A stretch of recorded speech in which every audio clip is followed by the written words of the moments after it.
and welcome back to the Cafe Damietta podcast, right here on WVCR 88.3 The Saints. We will dive into the rich tapestries of experiences that shape our identities. I'm your host, Kelyse Mallory, and today I am joined by a current Siena College student. She is an environmental science major on an Earth Systems track with a minor in astronomy. Today, we'll explore the different aspects of her culture by asking engaging questions that reveal the richness and traditions of her life. You can listen to the Cafe Damietta podcast, a bi-weekly show highlighting our different cultures at siena.edu/Damietta. So, Tara, we all know how busy it is during this time of the semester. You know, everybody wants to go home for Easter break next week and, just trying to finish this semester strong. So we appreciate you taking the time today to sit down and have a conversation with us. I would love to just start with the formal welcome. How are you doing today? I'm pretty good. Thanks for having me here. Yes, it's such an honor to have you here and to have you in the studio and just, be here recording with us. Now, for our listeners, can you just give us a little background? How did you end up at Siena, and ultimately, why did you choose Siena? Yeah, I can give you guys some background. So I ended up at Siena because I heard about it through my college searching, believe it or not. Okay. Because I ended up doing a lot of science research, and Siena promotes a lot of research as a general rule. Mm-hmm. And that's kind of how I ended up here. I did a lot of tours for a bunch of different colleges. Like, I was originally going to go to SUNY New Paltz. Okay. But I ended up choosing going to Siena because I loved the environment more. Like, we were more surrounded in nature. I just loved it here. Yeah. It's always so interesting to hear why people choose Siena. And it's really good that you focused on research for part of your decision to come here, which I think is really profound. Now with that, we kind of get a glimpse of like your background and some decisions that shaped your reason for coming here. But for those who are unaware, what is home like for you? My home, I come from a small town called Putnam Valley, which is in Lower New York, and I am surrounded by woods. Oh. Yes. So I grew up loving nature often and just being surrounded by it all the time, which was kind of like one of the big reasons also why I came here, because it feels a lot like home. Home, I have a very profound and tight family. There is 6 of us total: my mom, my dad, my 2 older brothers who are twins, and then me and my little sister. And then we have 2 puppies. One is named Charlie, one is named Kai. One's a husky. Kai's the husky. And together we're just, like, we all support each other. We all love each other very much. I would consider them my friends on top of my family. I love that. And it's really interesting how you being surrounded by nature, like, has that had any effect on you choosing Siena or why you decided to stay? Yeah, talk more about that. Oh my God, absolutely. It took, like, Siena being just surrounded by nature and also being small reminded me a lot of, like, my high school and my home in general, because I have a small house. My house is only 1 floor. So it's very nice to just be able to have such similarities even here, because it's like a home away from home almost. And yeah. I really admire your honest response and just being able to talk about how nature has influenced your time here at Siena as well. And I know you mentioned, like, your family, like, you guys are all really close. Yeah, so like, how supportive has your family been while at Siena or in your decision to come to Siena? So supportive. My mom calls me every day. I love that. Yes, I'm required to call to, like, talk to her at least once a day, because she's like, I gotta hear your voice, gotta check in on you and see how you're doing. Oh, that is so sweet. It means a lot to me. And, like, my dad is just so sure about what I'm doing with my life. He's just like, you go, girl, you do this. I love that. My sister not so much. My sister doesn't want to come here. Okay. Yeah, she's set, but everyone else is just like, heck yeah, Tara, Go to Siena. Yeah. And I've gotten so much love and support just from everyone at home. Oh, that's awesome. And I know that this is like your family and their support while you're here at Siena. But while you're here on campus, are there any programs or any extracurricular activities that you're involved with that you want to tell our listeners about? So the biggest thing that I'm a part of, and probably like the only thing, because everything else that I do is kind of like intertwined with it, is that I work for the Sister Bowman Women's Center. Okay. And I love working there, and I end up doing a bunch of things through them. Like, for example, I am one of the co-chairs of our thrifting closet. Yes. Yes, and I also do Tuesday night craft nights with Tara, which is just a relaxing night for everybody after like exams and stuff, for everyone to just sit down and just craft together. We sit at a table in the Francis room and we just talk. I always provide snacks. Love that. Free food, y'all. Free food. What I'm saying, 7 to 9.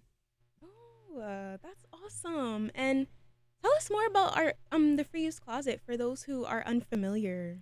Sure. The free use closet is a closet that we started a couple years ago, and I'm the newest in the game. Everyone else who works there are like seniors. They were here when it opened. But essentially what we do is that we take unwanted clothing from anyone. Students on campus can donate as well.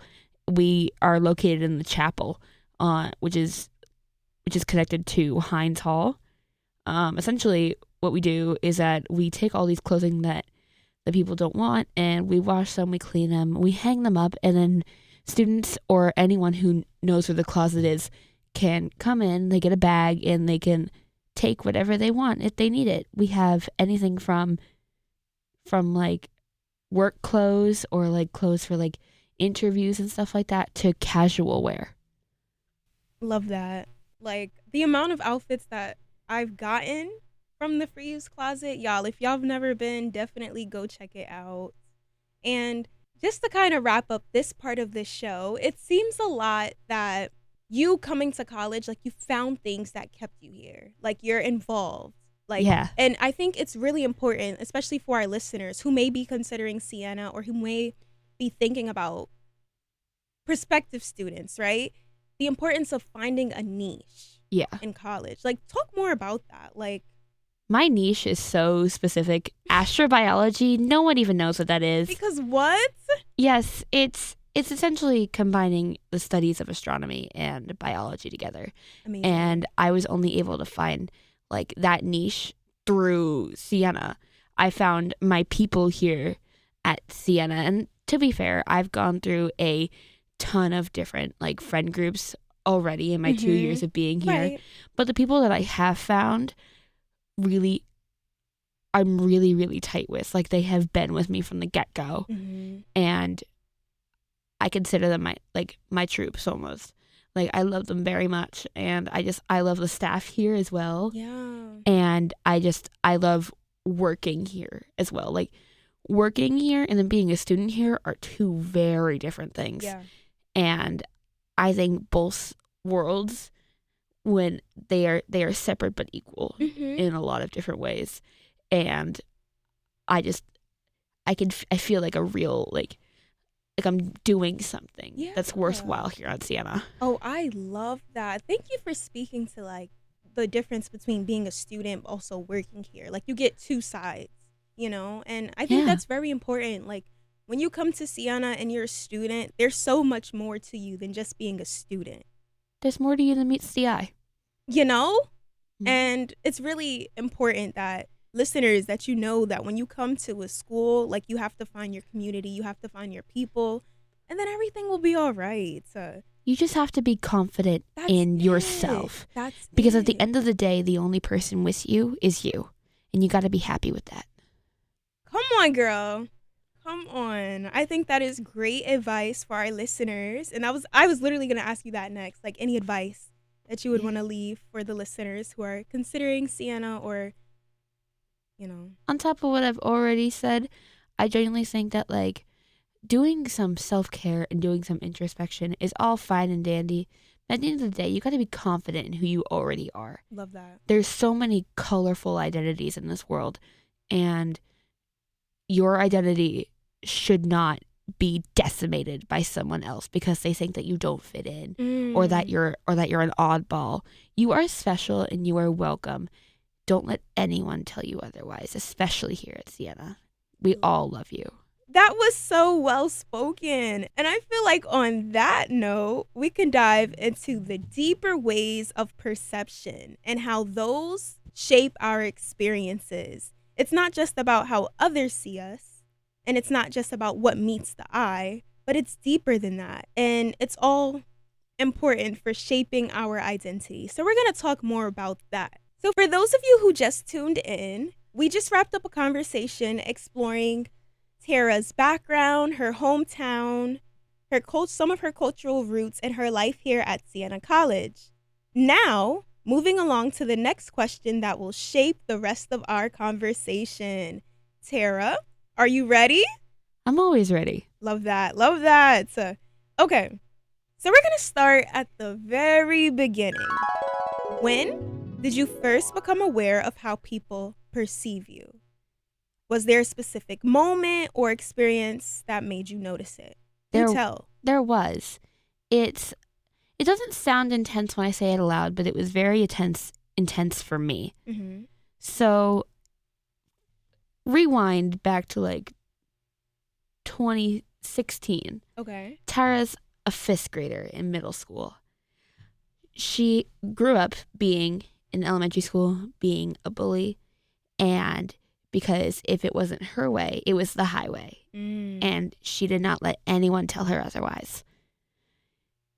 I got that good fly in middle school as well.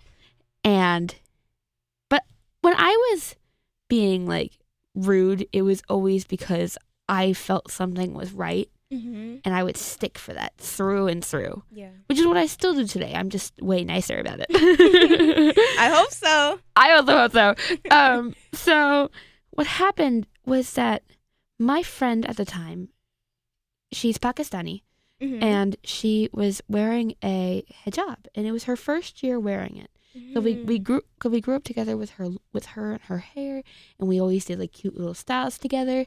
It was her first year introduced to this part of her culture. Mm-hmm. And there were these girls that were making fun of her, asking her why she had a blanket on her head and stuff like that, just being very rude. Yeah. And so I hit one of them because how dare you talk to my friend like that? Right. As you should. Right. And I also swore at her. I will not repeat the words that I said. No need. No, there's no need. But I was pretty vicious. I was pretty vindictive. Mm-hmm. And I made it a point after that to just ruin this girl's life because she hurt your friend, my friend, someone you care I about. am very loyal, mm-hmm. and that is something that is still stuck with me. Not my temper, but my loyalty. Yeah. So I ended up getting a 3-day in-school suspension, and that was the first time I recognized how people actually perceive me. Mm-hmm. People did not like me because I was very aggressive. I didn't know how to control my temperament. And because I'm also neurodivergent, mm-hmm. I didn't understand these certain concepts. But sitting in my solitude made me realize that I want to be a good person. I still want to be that loyal, helpful person, but I want to do it on a level where people will respect me and hear me, and they won't look at me and laugh at me because I'm wearing something, laugh at me because of like my temperament and because I'm inconsolable, mm-hmm. and or just like be like afraid of me. Like I want to be there for people. I want to be your friend. I want to be someone that you can look to. Mm-hmm. And those 3 days, I shifted my entire personality then and there. Wow. And it really, like you said, it took that moment of reflection and to really think, how do I want people to perceive me? Exactly. As this bully or as someone who is loyal, who cares about her friends, but doesn't handle it in the way that you were handling it? Yes. I wanted to be more mature. Right. Maturity, mm-hmm. you know? So were there any situations where certain expectations were placed on you because of how you were growing up, or when you started to shift in your attitude? Or There was a lot, actually. So the biggest thing is that people at school, I ended up being very separated from most of the group. Because people wouldn't really accept the fact that I've changed. Because a lot of people at my high school didn't really change. Like, they were the same people throughout the whole time. Like, I knew who they were from the get-go. Right. Like, if I compared like their elementary school picture to like their senior photo, it's probably the same, different font. But I changed so drastically, people didn't know what to think. Was it a facade? Was it me trying to get attention? They didn't really know. So I ended up having to prove my honesty and my worth often. And that led to a lot of difficulties in forming friendships, especially as I grew up and found out who I wanted to be. Right. There's almost like a lack of trust there. There is. Okay. I have very bad like trust issues, and I'm willing to admit that because I know it is one of my faults. Yeah. But I guess another thing that because I shifted so drastically, I told my mother and my father then and there I was going to be grade A student. I was going to be the best of the best. Wow. And I was going to shape the future. That was my goal. I originally wanted to be a fashion journalist, and I wanted to shape the fashion career. That shifted after I found science research. Right. And then I had a huge identity shift again. But the biggest thing was that like I was head down, always in my books, always working, and I did everything. Yeah. I did theater, I did student government, I did like community service hours. There was even a jewelry club that I had at one point. Like I was in the choir. I was an opera singer for a couple of years of my life. Talk about doing everything. Yeah. Awesome. It's just like I wanted to find out who I was because I'm not a bully. Like I would never want to hurt somebody. No, right. And I never really understood that until I had that moment of like reflection. And so it took all of my willpower to accumulate all of these things and take all of these perspectives that like I threw onto myself and then proving my self-worth, where I said, you know what? This is who I want to be. Right. Awesome. And I really love that perspective about just realizing in that moment of solitude that this is not who I want to be. This is not what I want people to think of when they see me. It's not the end. You don't have to be that person. Identity is fluid. Girl, come on. It literally is. And it's personal. And only you get to decide your identity. Exactly. And you realize that at a young age who you want it to be. I did. I was sure of myself from 8th grade onward. And like a lot of things have changed with me. Like I used to be super introverted because of all of that bullying that I went through, because I got exactly what I deserved, honestly. Like I never complained about it. Yeah. Because I had it coming. But I understand, me too. Yes. See, you get it. Yeah. But it's just like I went through that, and having all of those like reminders really shaped my perspective into being like a good person. But I was just so introverted because I didn't want to upset anybody anymore. Yeah. I didn't want to be that person anymore. And I hated that growing up, like people still saw me that way. But here at like Siena, I get to be who I actually like am, and no one has like that history of, oh, Tara did this, and this. No, I have, oh, Tara does science research. Tara has sent plants into space. Tara used to do theater. Like, Tara's helpful and she's kind and she's confident, and we can rely on her to do things. Like, that's what I want you all to see me as. And I'm happy that here at Siena, I can just thrive in who I'm supposed to be. I couldn't have said it any better. I think just speaking to that shift, and like, yes, there's a past you, but there's also a present you. And that is because of the shift that has occurred throughout your entire life. And so many factors can shape identity, you know? So have you ever had moments where you had to correct people on assumptions they made about you based on things in your past or present things? Or Oh, yeah. There's I think the biggest like instance that I still run into is that because I'm neurodivergent, a lot of people think that I'm not capable of certain things. And like especially in math, I have had to retake calculus a couple times, girl. And who you telling? Yeah, I've had to do it so many times. And that's just because like that's just not how my brain works. My brain doesn't work in numbers, it works in shapes and colors. Okay. And because I'm a very crafty person, as you know. Right. Well, you guys don't know, but Kelyse now you does. know. Now you know, guys. Now you do know. I'm super crafty. But I've had to tell people multiple times, no, I am capable. Like recently for registration, like I had to prove to my advisor that like I am capable of taking all of the classes that I'll be taking next year. Because she was like, that's too much for you. And I was like, said who? Right. I chose those classes. I'm sure you knew what you were getting yourself into. I did when I signed up for this college. Right. Like, I'm here. I'm locked in. Yeah. And that's how I plan to be. As you should, because you don't have time to play around, do you? I don't. They're not going to hire me at NASA if I don't play around. If I do play around. No, yeah.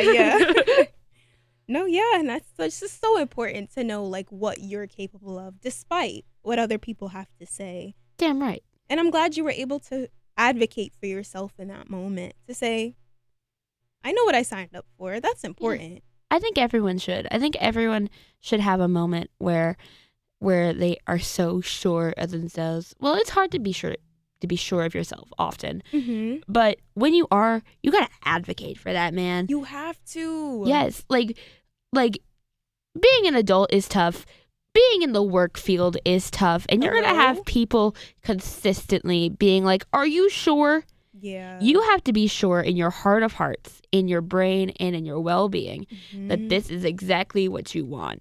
Because it is your life. You only get one shot. Do what's going to make you happy and love life. And I think that's such great advice for our listeners out there. Like just the ability to be confident in your own capabilities and your own abilities and just trusting in yourself. And this kind of brings me to my next question. Despite there being external factors and external assumptions and presumptions about you, yours is the only one that matters. And we've been speaking about this the entire episode about your own sense of self. Yes. So have you ever found yourself adapting to the way that people perceive me? Yes. Thank you. Because words now, yeah. But have you ever found yourself adapting to the way that people perceive you? I don't know. Well, sometimes I can speak to this about my last friend group. I gave up a lot just to fit in for my last friend group here at Siena because I was so lonely, and I deal with severe depressive episodes and anxiety on like a daily basis. But like for those of you who don't know me, I am a very outgoing and happy person. For them, I became very much a shut-in. I would spend a lot of time at home because they would spend a lot of time at home, and I would want to accumulate all these really good relationships because I value tight relationships considering all that I've been through. And they weren't the right people for me. So it took me most of the beginning of this semester to really find myself again. My freshman year and my first year of sophomore year, I was a Debbie Downer for reals. I was very messy. I would say that I was a little toxic, but it took me having to move out of the room and separating myself from all of those people to find all of my real friends and the people I hold close, and then also get back in touch with who I was in high school because as we were discussing, like I had a huge shift. And I want to be back on that grade A student. I want to be someone that everyone here at Siena can rely on. I want people to look at me and go, oh, that's the girl with the bow. She knows what she's doing. The girl who can dress, the fashionista. Yeah. Yes. Yeah, you got it right. Like this, like it's so important to me to be set in my ways. But I think adapting to people around you adds to your identity. I love that. Don't let it control you and consume you, but let people, especially if they're good people, influence good behaviors in you. Ooh, I love that. Like the biggest thing for me is that with my new friends, like they invite me to go out more. They encourage me to actually go to my classes. Like if I'm having a really, really bad episode, like my friend Bree, she'll be like, girl, get your butt in class. Because your grades depend on it. NASA isn't going to hire a 2.0 grade average. That's enough to get you up. That's enough to get me up. Because not only do I want to work with these friends, like my friend Kalani, like we studied for bio together, and I feel so good about that test because we spent so much time studying together, and like they make me want to do that and be like a good student again because I want to be up there in the masses with them, just like cheering with our degrees. Like that's so important to me. Oh wow. And I really liked how you said like there's nothing wrong with adapting, but as long as it doesn't control who you are. Yes. And if it's like a negative adaptation, like if you guys ever seen the movie Mean Girls, like that's a negative adaptation. A positive adaptation would be like, I know she's iffy, but like Harry Potter, like that's a positive adaptation. Like how Hermione encourages Harry to like actually go to classes and be like just a decent person. Like that is so important. It was just an example I grew up with. We can also take like how Tony Stark influenced Spider-Man in the MCU. Like there's so many. I can go on for hours about how the media. Yeah. But yeah, no, I'm sure our listeners get the point. And Tara, thank you so much for just sharing your story with us today about perception and just how your identity has shifted throughout the years. Yeah, I really appreciated it. And I liked advocating for it because no one really hears the perspective of how a person who is so vindictive can turn a new leaf and just be like a decent human being. Right. I like to think that I'm decent. You definitely are. Oh. I haven't had any other experience. And I think it also just speaks to the point that everybody has a past. Yeah. You know what I mean? Like, it doesn't define you. No. And as long as you make efforts to become the best person that you can be, there's room for redemption. Yeah. Every step forward is a step forward, and you have the opportunity to make whatever decision you see fit with that step. Absolutely. However, be aware that that every step that you take shapes who you are. Yeah.